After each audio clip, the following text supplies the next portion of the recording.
Hello everyone. In previous lecture we will discuss about the hemorrhage.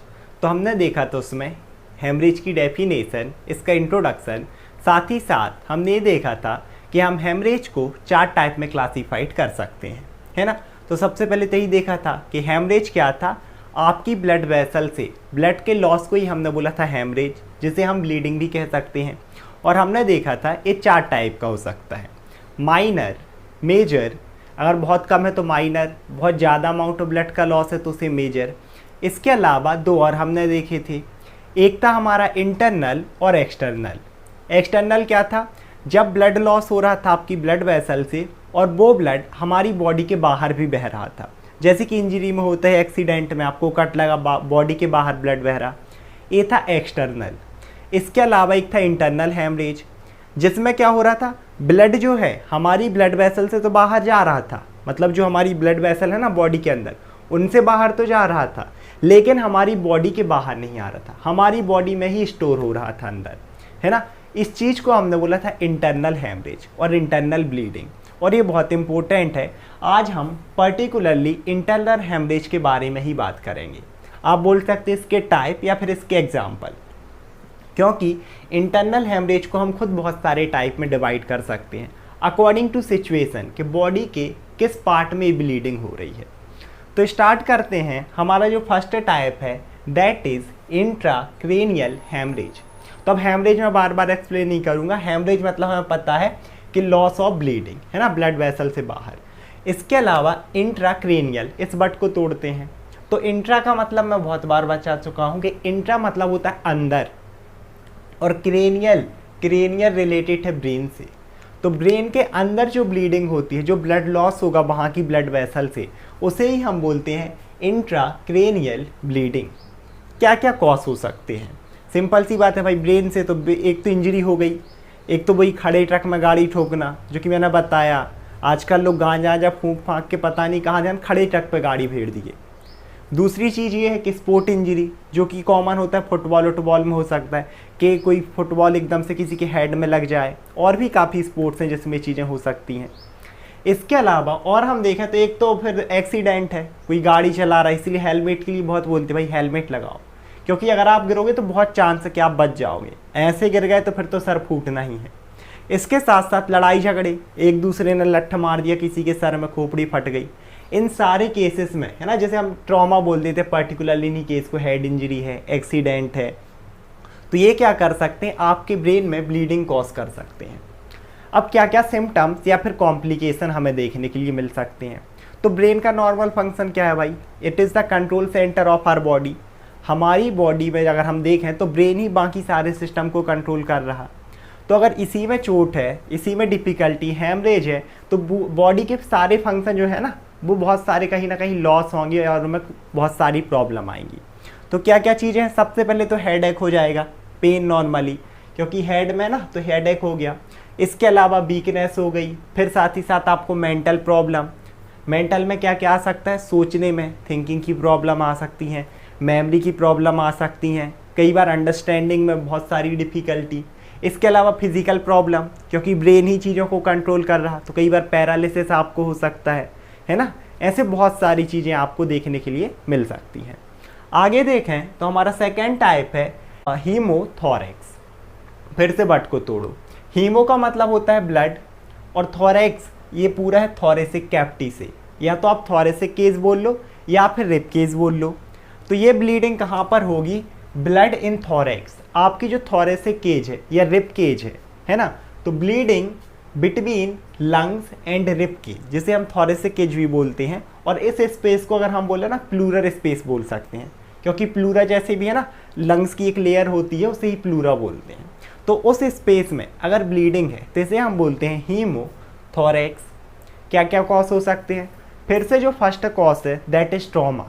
Trauma मतलब क्या, किसी का एक्सीडेंट हो जाए, वही गाड़ी वाला, या स्पोर्ट में फिर से हो सकता है स्पोर्ट इंजरी, क्रिकेट में बहुत कॉमन है, जैसे कैच के लिए नहीं ऐसे करके वो डाइव मारते हैं, पूरा अगर छाती के बल कोई गिरा तो कंडीशन है। तीसरा मारपीट वाले, फिर से जो लड़ाई हो गई फूंक फाँक के, है ना, बिल्कुल पीपा लेंगे, पता नहीं कैसे गाड़ी चला रहा है, उस केस में भी एक्सीडेंट, ये सारे कॉज। इसके अलावा एक और जो इम्पोर्टेंट कॉज है दैट इज चेस्ट और हार्ट सर्जरी। पर्टिकुलरली अगर किसी पर्सन में हार्ट की सर्जरी हो रही है या और किसी चीज़ की सर्जरी हो रही है, तब भी वहाँ की जो ब्लड वेसल हैं वो डैमेज हो सकती हैं, जिससे आपको हो सकता है हीमोथोरैक्स, मीन्स ब्लीडिंग कहाँ पर, रिब केज में या फिर प्लूरल स्पेस में। क्या क्या सिम्टम्स या कॉम्प्लिकेशन होंगे? फिर से थोरेसिक केस में आपका क्या प्रेजेंट है, लंग्स का फंक्शन, रेस्पिरेशन, सांस को अंदर लेना बाहर लेना। पहली चीज़ तो पेन होगा यहाँ पर भी, थोरेसिक कैविटी में, चेस्ट में आपको चेस्ट यहाँ पर पेन मिलेगा। दूसरी चीज़ कि डिफ़िकल्टी इन ब्रीदिंग, जैसे हम ब्रेथलेसनेस भी बोल देते हैं। डिफ़िकल्टी इन ब्रीदिंग का क्या मतलब है कि सांस लेने में दिक्कत आना, कई बार बहुत तेज़ चलेंगी, कई बार बहुत आराम से चलेंगी, ये सारी चीज़ें आ सकती हैं। आगे देखें तो हमारा थर्ड टाइप है सब अरेक्नॉइड हैमरेज। हैमरेज फिर से loss of blood from blood vessel, और फिर से बट को तोड़ो, सब अरेक्नॉइड। अब जो एक्चुअल में जो एरेक्नॉइड है ना, अभी सबको अगर हटा दो, सिर्फ एरेक्नॉइड जो वर्ड आया है ना, ये आया है मेनिंजिस से। अब मेनिंजिस क्या है सर ये बताओ। तो नॉर्मल कंडीशन में इस तरीके से अगर ये हमारा ब्रेन है और इससे कनेक्ट ये हमारा स्पाइनल कॉर्ड यहाँ पर, तो अब इनके बाहर क्या होती है, कवरिंग होती है। पर्टिकुलरली उसमें 3 लेयर प्रेजेंट होती हैं, जिसे हम DAP से डिनोट करते हैं, DAP, dura mater, arachnoid matter, पाया मैटर। ठीक है, इसे ऐसे लिखो, ड्यूरा मैटर, इसके बाद आएगी अरेक्नॉइड मैटर और सबसे नीचे पाया मैटर। तो जो पाया मैटर है ना, ये आपके ब्रेन और स्पाइनल कॉर्ड से एकदम कांटेक्ट में ही रहती है। इसके बाद आपकी आएगी अरेक्नॉइड मैटर और सबसे ऊपर रहती है आपकी ड्यूरा मैटर। अब देखना, अब क्या होगा, ये हमारी ड्यूरा मैटर है, ये अरेक्नॉइड मैटर है, इन दोनों के बीच में एक स्पेस है ना, इसे बोला जाता है सब ड्यूरल स्पेस। सब मतलब नीचे, जैसे इंस्पेक्टर, उसके नीचे सब इंस्पेक्ट। ऐसे ही इस अरेक्नॉइड मैटर और ये जो अंदर है एकदम पाया मैटर, इनके बीच में एक स्पेस होगा, इसे हम क्या बोलेंगे, क्योंकि अरेक्नॉइड के नीचे है तो सब अरेक्नॉइड स्पेस, और ये किससे, अरेक्नॉइड एकदम कांटेक्ट में रहेगा आपके ब्रेन के। तो अगर यहाँ इस एरिया में ब्लीडिंग है, इसे बोला जाता है सब अरेक्नॉइड हैमरेज या फिर सब अरेक्नॉइड ब्लीडिंग, है ना, ब्रेन वाला ही सिस्टम है। इंट्राक्रेनियल का ये मतलब है ब्रेन के किसी भी पार्ट में हो जाए तो हम उसे इंट्राक्रेनियल बोलते हैं। यहाँ पर पर्टिकुलरली ब्रेन के थोड़े से ऊपर अगर हम देखें ना, तो थोड़ा सा ऊपर साइड में हो रहा है, मेनिंजिस में, तो इसे स्पेशल नाम इसीलिए दिया गया, सब अरेक्नॉइड ब्लीडिंग। अगर हम कॉज की बात करें तो फिर से वही कॉज होंगे। सबसे पहले ट्रोमैटिक इवेंट, किसी को हेड इंजरी हो जाए, है ना, बहुत सारे कॉज हैं कि कोई बर्कर अर्कर में भी हो सकता है, कई बार ये चीज़ें हो जाती हैं, या स्पोर्ट इंजरी है। इसके अलावा बाइक से जो एक्सीडेंट होते हैं, खुद लड़ाइयाँ फाइटें हैं, बहुत सारी चीज़ें, इस तरीके से ये सारी कॉज हो सकती हैं। एक और important cause that is blood thinners. अब ब्लड थिनर्स क्या है, फिर से बट को तोड़ो, ब्लड मतलब खून, थिनर्स का क्या मतलब, जो पतला करे, ब्लड को जो पतला करे, मतलब ऐसी कुछ टैबलेट्स आती हैं जिन्हें हम ब्लड थिनर्स, या फिर आप सबसे अच्छा बोल लो जिसे हम क्या बोलते हैं, एंटीकोगुलेंट्स। अब आप लोगों के मन में एक डाउट आ रहा होगा कि जब ये ब्लड थिनर्स या एंटीकोगुलेंट्स अगर हेमरेज करा सकते हैं तो हम ये उन्हें दें ही क्यों किसी भी पर्सन को। तो ये बहुत इंपॉर्टेंट है, और क्यों देते हैं इसका कॉज मैं पहले बता चुका हूँ। थ्रोम्बोसिस में हमने देखा था ना कि कुछ पर्सन ऐसे होते हैं जिनमें कुछ ऐसी डिफ़िकल्टी हो जाती हैं, या तो क्लॉटिंग फैक्टर हमने देखा था एक्टिवेट हो जाते हैं, जिसके वजह से उनकी बॉडी के अंदर ही क्लॉट जमने लगता है। अब अगर वो क्लॉट जमेगा तो दिक्कत होगा, जिसकी वजह से बहुत सारी प्रॉब्लम आ रही थी। तो हमें एक तो उस जो क्लॉट है उसको बढ़ने से रोकना है। मान लो ब्लड वेसल यहाँ पर अगर एक क्लॉट जम गया, इसे बढ़ने से रोकना है। दूसरी चीज़, यहाँ पर और दूसरे क्लॉट ना हो, उस केस में पर्सन को दिए जाते हैं एंटीकोगुलेंट्स या ब्लड थिनर्स, जो कि इस क्लॉट को भी रोकते हैं बढ़ने से, साथ ही साथ इस ब्लड वेसल में दूसरे क्लॉट ना हो उस चीज़ को भी रोकते हैं। लेकिन इनका यही एक नुकसान होता है, डिसएडवांटेजेस आप बोल सकते हो, कि ये ब्लड वेसल को ना कमज़ोर कर देते हैं, और इसी वजह से जो भी पर्सन ये लेते हैं वो क्या कर सकते हैं, हेमरेज कॉज कर सकते हैं, स्पेशली इन ब्रेन, और या फिर ये यहाँ पर भी ये जो इंट्राक्रेनियल हेमरेज है ना, वो भी इस वजह से हो सकता है, और सब अरेक्नॉइड भी इस वजह से हो सकता है। इसके बाद आगे देखें तो सिम्टम्स फिर से कुछ वैसे ही रहेंगे, चाहे इंट्राक्रेनियल हो या फिर सब अरेक्नॉइड, जो ब्रेन का फंक्शन है।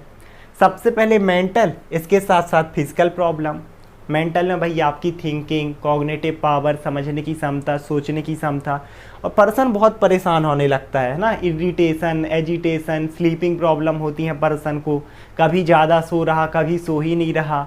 इसके अलावा और भी बहुत सारी चीज़ें, बिहेवियरल चेंजेस रहेंगे, कभी एकदम बिल्कुल खुश, कभी एकदम बिल्कुल गुस्सा, बहुत सारी चीज़ें।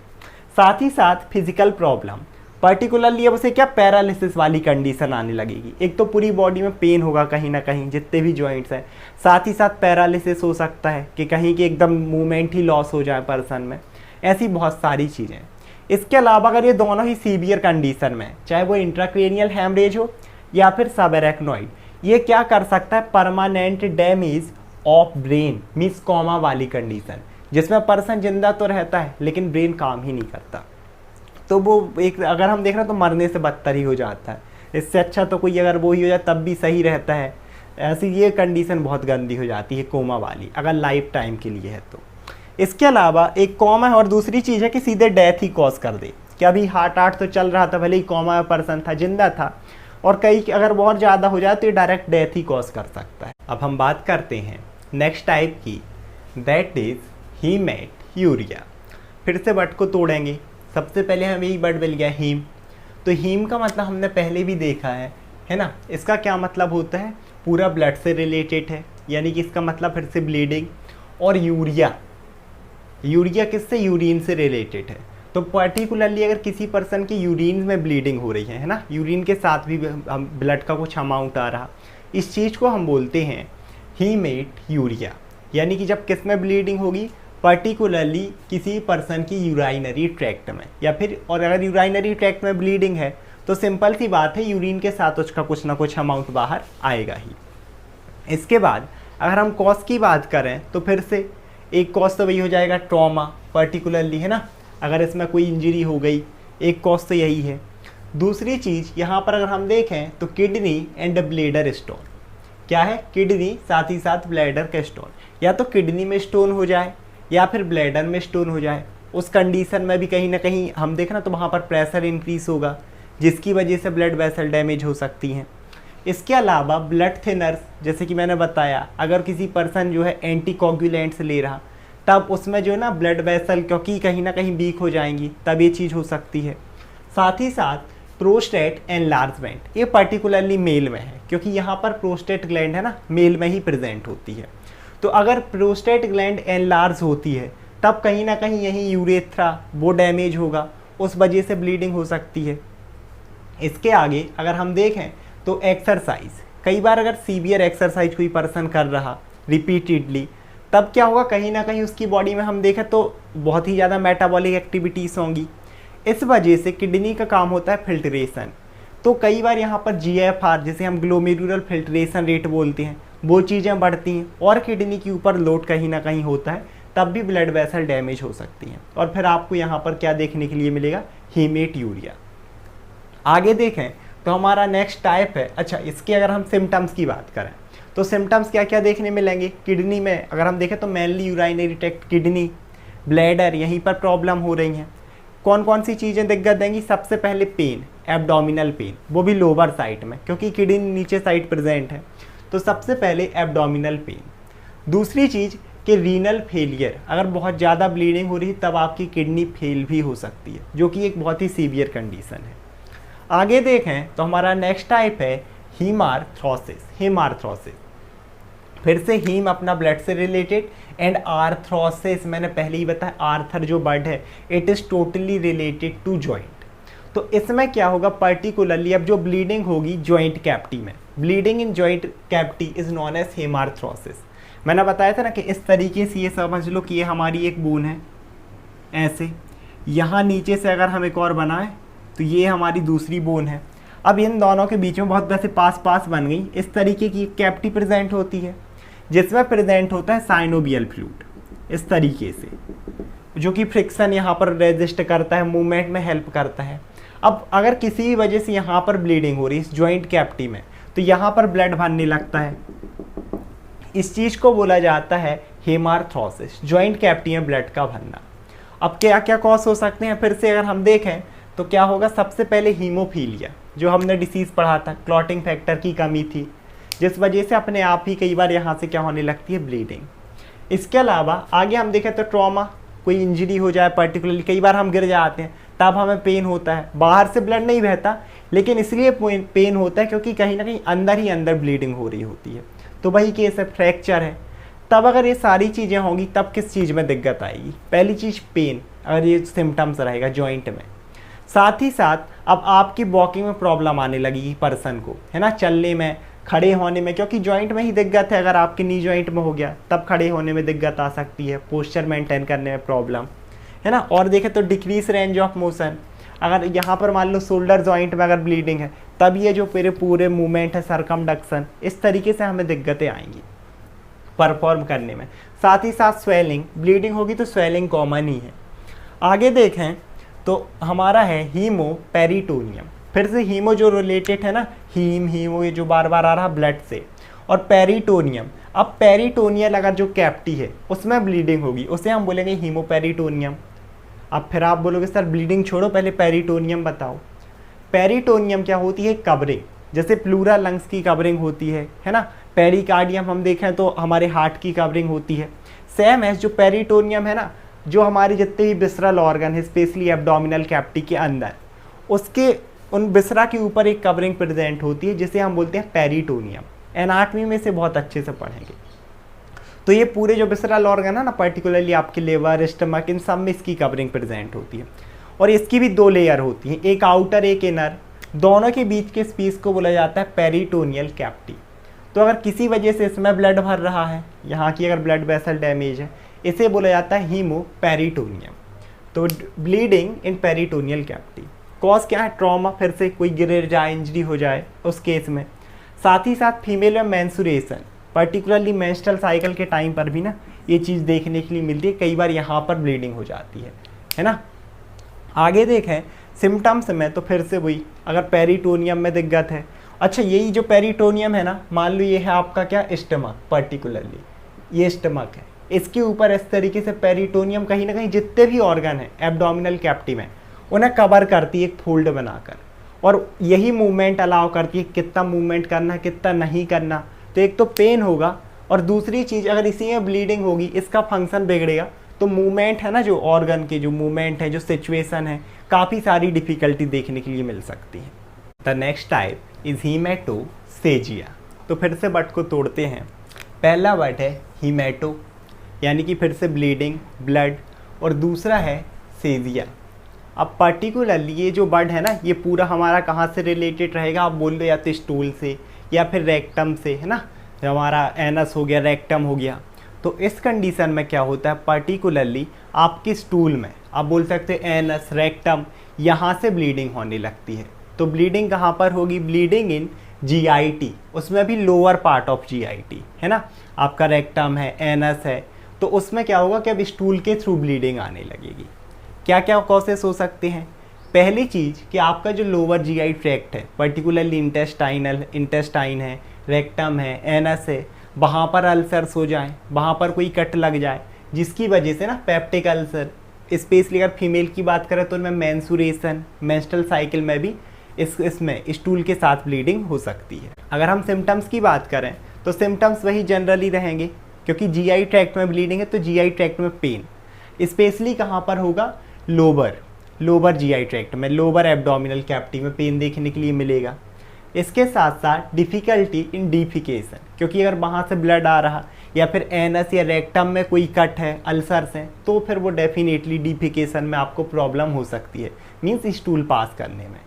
इसके बाद आगे देखें तो नेक्स्ट टाइप है हीमेट एमेसिस। हीमेट जो बर्ड है फिर से ब्लीडिंग, एमेसिस जो बर्ड है ना, एमेसिस का मतलब होता है वोमिटिंग, आप नॉर्मल बोल सकते हो वोमिटिंग। तो अगर वोमिटिंग के थ्रू कोई पर्सन वोमिट कर रहा, उसमें अगर ब्लड है, इसे बोला जाता है हीमेट एमेसिस। इसके बाद अब ये फिर से वही केस है कि आपके जो जीआई ट्रैक्ट है ना, उसमें अल्सर हो जाए, अपर ट्रैक्ट में, बट स्पेशली कहाँ पर? स्टमक में। तो अगर कोई वोमिट कर रहा तब उसमें ब्लड आ सकता है इस तरीके से, है ना। तो कॉज क्या हुआ? Stomach ulcers. सिम्टम्स वही होंगे कि आपका जो, क्योंकि स्टमक में है तो स्टमक पेन हो रहा, फिर क्योंकि स्टमक में ही ये सारी ब्लीडिंग हो रही है, अल्सर्स हैं, तो डिफ़िकल्टी किस में हो सकती है? आप जो खाना करोगे तो डाइजेशन में डिफ़िकल्टी आ सकती है। आगे देखें तो नेक्स्ट टाइप है वेजाइनल ब्लीडिंग। अब वेजाइनल ब्लीडिंग से आप लोग क्या धुन सर, ये तो आपने एक्सटर्नल में बताया था कि नॉर्मल ओपनिंग से ब्लीडिंग होना, तो वेजाइनल को हम इंटरनल में क्यों ले रहे हैं? जो नॉर्मल वेजाइना से ब्लीडिंग होती है उसे हम एक्सटर्नल में ही रखते हैं, है ना, जो मेंस्ट्रुअल साइकिल चलते हैं मीनार्ची से मेनोपॉज तक। लेकिन अगर इनके बीच में मेंस्ट्रुएशन आया नहीं तो किसी वजह से ब्लीडिंग हो जाए, या मेनोपॉज के बाद, है ना, कुछ हार्मोनल चेंजेस हो जाएं, या हम देखें तो प्रेगनेंसी में बहुत ज़्यादा ब्लीडिंग हो जाती है, इन केस में जो ब्लीडिंग होती है वो इंटरनल होती है। तो ये सारे कॉज हो गए। आगे देखें तो हमारे पास है ब्रूज। अब ब्रूज पर्टिकुलरली क्या, वही सबक्यूटेनियस ब्लीडिंग, मैंने जो बताया भी था कि आप माइनर में से रख सकते हो कि आपकी जो स्किन है ना, इसके नीचे जो छोटी छोटी ब्लड वेसल्स हैं, particularly interstitial tissue, interstitial space, अगर वहाँ पर ब्लीडिंग हो रही है उस चीज़ को हम बोलते हैं ब्रूज, जिसे हम माइनर में भी रखते हैं। आई होप आप लोगों को वीडियो समझ में आया होगा। Thank you so much everyone.